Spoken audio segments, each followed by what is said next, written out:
Bună, Leu! Bine ai venit și mă bucur să te am aici alături de mine. Aceasta este busola sufletului tău, ok? Și este busola sufletului tău pentru perioada 16-22 iunie 2025. Nu uita însă că intuiția ta este cel mai puternic ghid pe care tu îl poți avea în viața aceasta și da, spun bine puternic, mai ales pentru tine, semn zodiacal care dai dovadă de foarte multă putere interioară, atenție, nu forță, și te rog să iei acele mesaje care cu adevărat rezonează cu tine și să lași celelalte. Poate se potrivesc celor care sau altor persoane care urmăresc acest mesaj. Și să vedem pentru Leu. Eu am să setez intenția ca aceste mesaje să fie pentru zodia Leu și energia generală a acestei săptămâni este cartea Temperanța, Împărăteasa și 9 de cupe. Mă gândeam să spun, ar fi culmea să fie o a treia arcană majoră, pentru că avem deja două arcane majore aici. Energii puternice și foarte frumoase pentru tine. Hai să vedem acum în provocarea din această săptămână ce dificultate sau lecție karmică se evidențiază în viața ta. Cartea Moartea, 2 de cupe, poate ai avut un anume parteneriat care se încheie în această perioadă și văd că ești și spionat, ok? Văd pajul de spade care poate să vorbească despre comunicare imatură sau chiar faptul că cineva adună informații despre tine. Care este darul ascuns sau sprijinul divin, ce forță benefică, ajutor nevăzut sau aliat apare în sprijin. Poate reprezenta o energie, o persoană, o revelație interioară. Avem Regina de Cupe, Cartea Luna și Asul de Bâte. Da, vorbim despre revelație. Acest card, Asul de Bâte, poate să vorbească despre o inspirație pe care tu o primești despre o anumită persoană, simt să spun aici. În ceea ce privește ce e bine ca tu să lași în urmă, avem deja cărțile și sunt mai multe. Pentru că foarte decisiv așa s-au întors în pachet, am să le iau pe toate. Ce să lași tu în urmă, ce comportament, gând sau atașare trebuie eliberată. Văd roata norocului, da, aici trebuie să schimbi ceva. 7 de bâte, Hierofantul și Diavolul. Vom vedea despre ce vor să vorbească aceste cărți. Și Cavalerul de Spade. Poate că tu primești un anume download. Primești un anume download pentru felul în care vrei să procedezi pe mai departe, însă energia cu care mergi tu înainte parcă e mult prea incisivă, pentru că văd și acest Cavaler de Spade, de aceea spun acest lucru. Și poate acest lucru e bine să îl lași în urmă. Ce să cultivi? Direcția benefică, ce ar trebui nutrită, explorată sau urmată. Avem Cavalerul de Cupe. Este foarte creativ acest și Cavalerul de Spade. Și Cavalerul de Bâte. Cavalerii toți sunt personaje ale acțiunii și Regele de Cupe îl văd aici.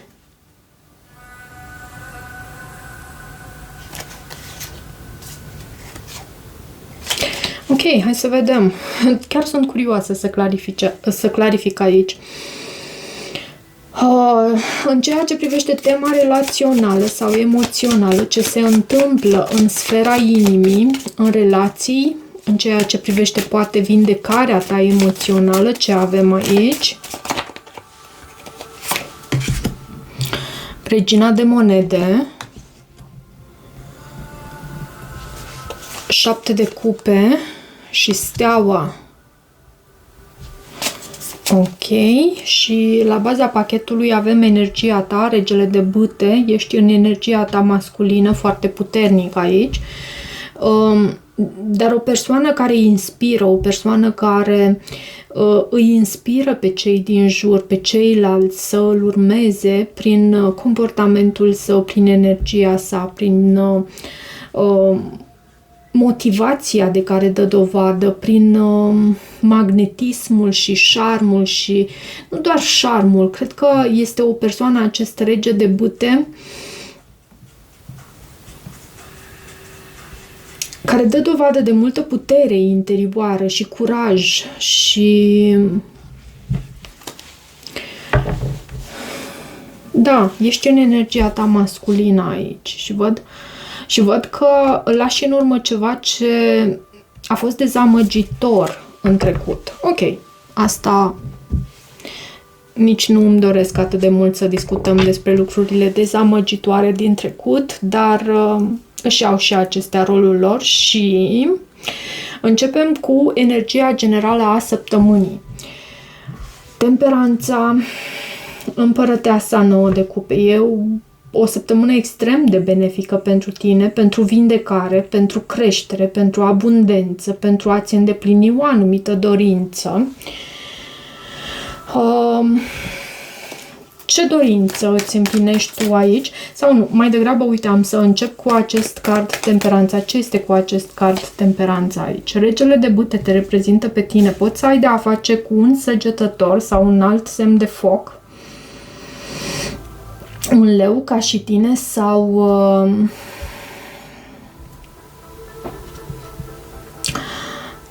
sau un berbec, voiam să spun. Și ce dorință îți împlinești tu aici? Pentru că asta simt cu acest 9 de cupe în această săptămână pentru tine. 3 de cupe. E vorba de o reuniune, de o întâlnire cu cineva anume, e vorba de un prieten, un amic, o persoană care îți aduce multă fericire și bucurie, vezi tu? Da, poate întâlnești pe cineva aici. Și e cineva care te pune ușor pe un piedestal, cumva. Pentru că vedem și împărăteasa. Poți să ai de a face, nu știu dacă am spus, cu un taur sau o balanță. Sau săgetător, văd aici. În această săptămână. Provocarea săptămânii.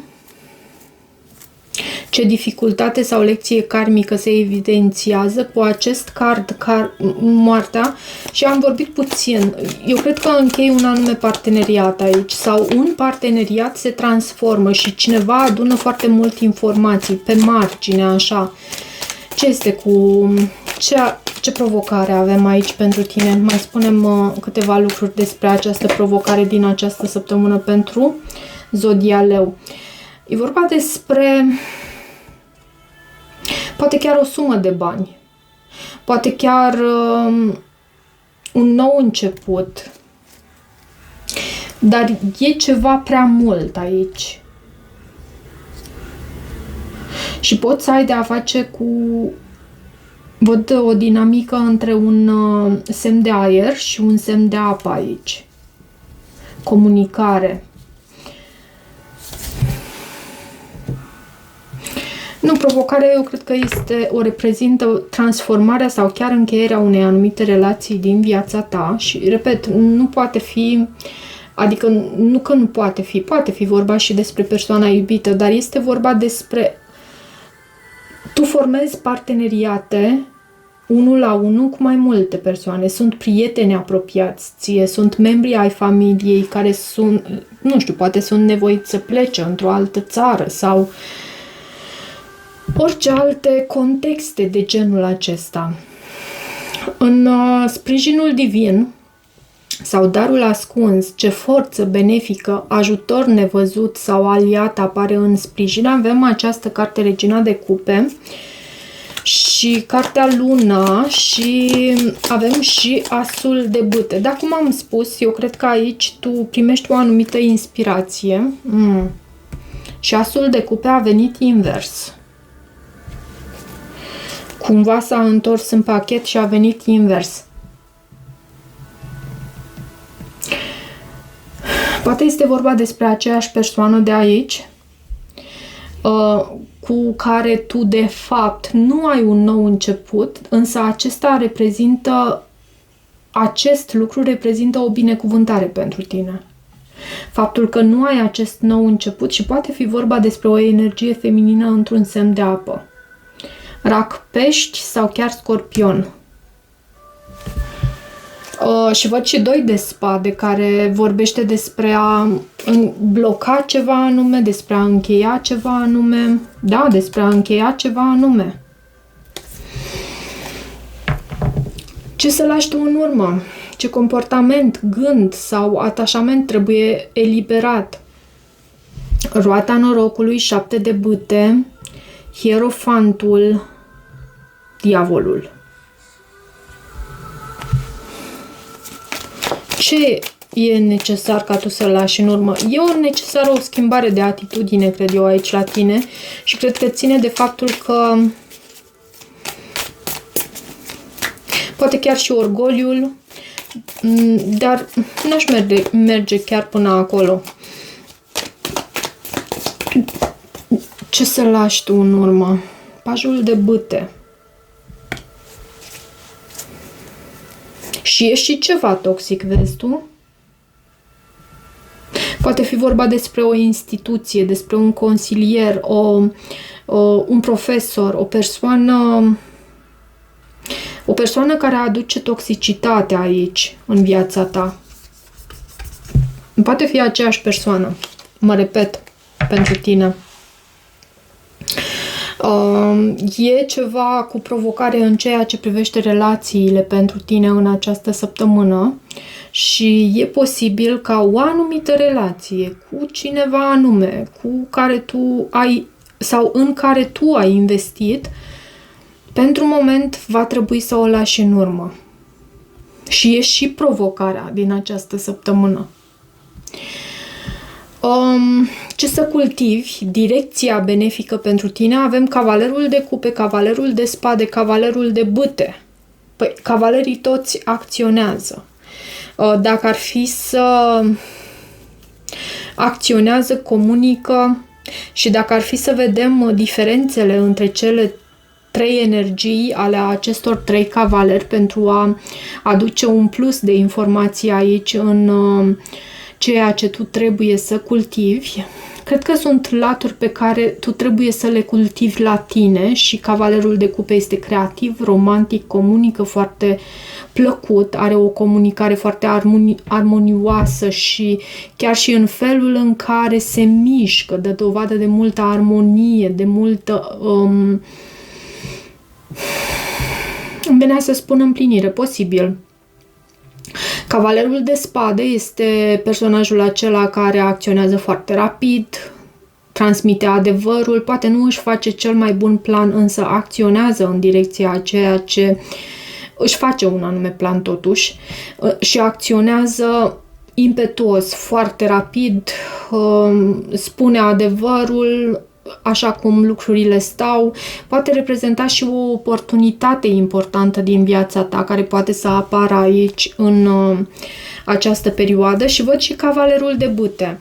Cavalerul de Bâte, bineînțeles, te reprezintă pe tine și cred că Universul aici te invită să acționezi în direcția a ceea ce ție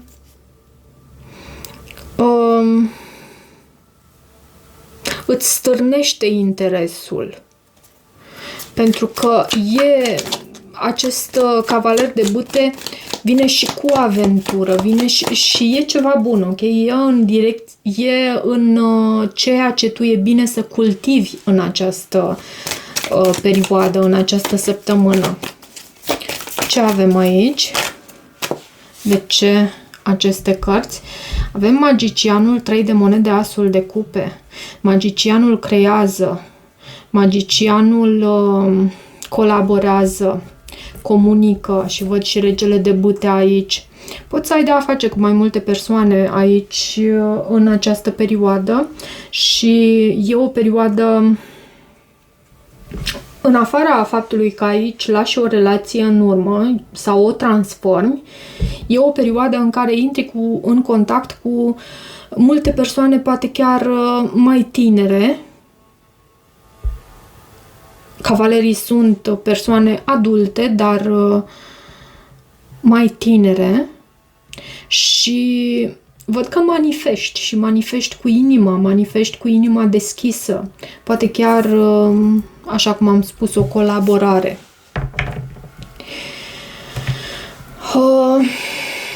Tema relațională acum. Avem Regina de monede, 7 de cupe și steaua. Poți să ai chiar opțiuni în ceea ce privește relațiile, dar steaua reprezintă un vărsător, Regina de monede poate să reprezinte un taur, o fecioară, un capricorn sau o persoană foarte muncitoare, o persoană loială, devotată, generoasă, valoroasă, genul acesta de persoană. Ce avem în tema relațională, emoțională pentru tine? Poate să te reprezinte și pe tine, să știi, ca fiind o soție devotată, dacă ești energia feminină. Văd 8 de cupe și Regina de bâte. Ce avem în ceea ce privește Regina de bâte și acest 8 de cupe în ceea ce privește tema relațională, în ceea ce privește relațiile sau emoțiile? Poate o detașare? Da. Cineva își alege independența aici, cineva se îndepărtează poate chiar și alege să încheie un anume capitol aici. Să pună aceste poveri jos, pentru că Regina de monede muncește și muncește din greu, doar că eu cred că aici tu pui aceste poveri, greutăți pe care tu le-ai tot dus pe umerii tăi, le depui jos și îți alegi independența. Asta văd. Și hai să văd și din acest oracol ce mesaj primim pentru leu. Ce mesaj avem pentru tine, leu? Au venit 2 cărți și foarte des s-a repetat acest "This could be the one", acesta ar putea fi alesul. Tu ai întâlnit deja partenerul romantic pe care îl cauți. Este mesajul din partea universului.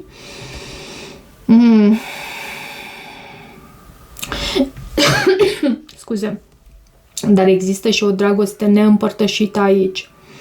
Nu există suficientă atracție și chimie pentru a păstra această relație și la baza pachetului exprimă-ți iubirea.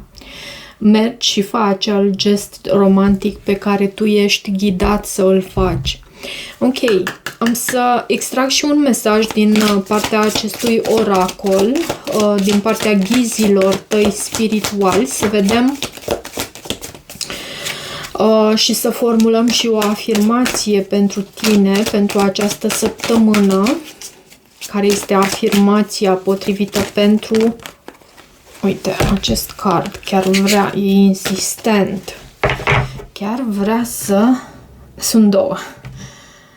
Sănătate, ceva pe sănătate și avem aici: voi onora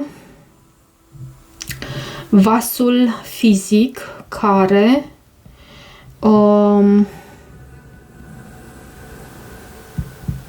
enshrines, care îmi poartă sufletul, hai să zicem așa. Deci voi onora vasul fizic care îmi poartă sufletul. Service. Mă simt bine să fii în serviciul celor din jur. Mă simt bine atunci când pot să îi ajut pe cei din jur. Da, e extrem de benefic și pentru sănătate chiar să fii în serviciul celor din jur. Se creează conexiune și în același timp se creează acel sentiment precum că ești util,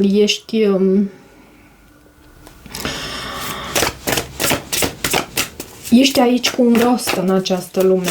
Hai să vedem cum poți tu să îți ridici vibrația în această săptămână. Acest oracol îmi place extrem de mult. Da, relațiile sunt misiuni. Și relațiile chiar sunt misiuni. Hai să vedem și mesajul.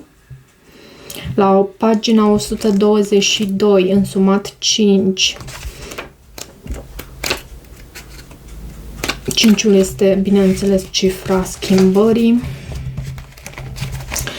Și avem relațiile sunt misiuni. Nici o conexiune sau relație nu se petrece din întâmplare. Există multe oportunități de a învăța în fiecare interacțiune pe care o avem cu ceilalți. Desigur, există relații toxice și extenuante, dar prin acestea dobândim o cunoaștere mai profundă despre cine suntem, despre darurile pe care le avem și despre puterea pe care o putem folosi pentru a depăși adversitățile. Nimic în univers nu este săpat în piatră, totul se află în continuă schimbare în funcție de mecanismele intențiilor umane și de legile divine. Nu înseamnă că totul se întâmplă cu un motiv, ci mai degrabă că avem ocazia să găsim un motiv în aceste întâmplări. Universul nu ne pregătește situații dăunătoare din care să învățăm, ci sarcina este să acționăm în funcție de ceea ce am învățat. Când extrage această carte oracol, ești chemat de univers să evaluezi tot ceea ce ai învățat din relațiile tale din trecut. Nu face aceeași greșeală de 2 ori, pentru că dacă vei cădea în vechile tipare, trecutul tău va deveni prezentul tău, iar asta nu este ceea ce va servi bucuriei tale. Vibrația acestui card este: găsesc rațiune în orice întâmplare. Încă o dată, găsesc rațiune în orice întâmplare. Ok, dragilor, cam atât pentru această citire. Un mesaj interesant pentru tine pe tema relațiilor am văzut aici în această citire și dacă rezonezi, nu uita să te abonezi canalului. Poți să devii și membru al acestui canal, bineînțeles, la fel dacă tu îți dorești acest lucru. Și ce mai voiam să spun, citirile private sunt deschise. De asemenea, dacă îți dorești o astfel de citire privată, eu îți mulțumesc și te îmbrățișez cu drag.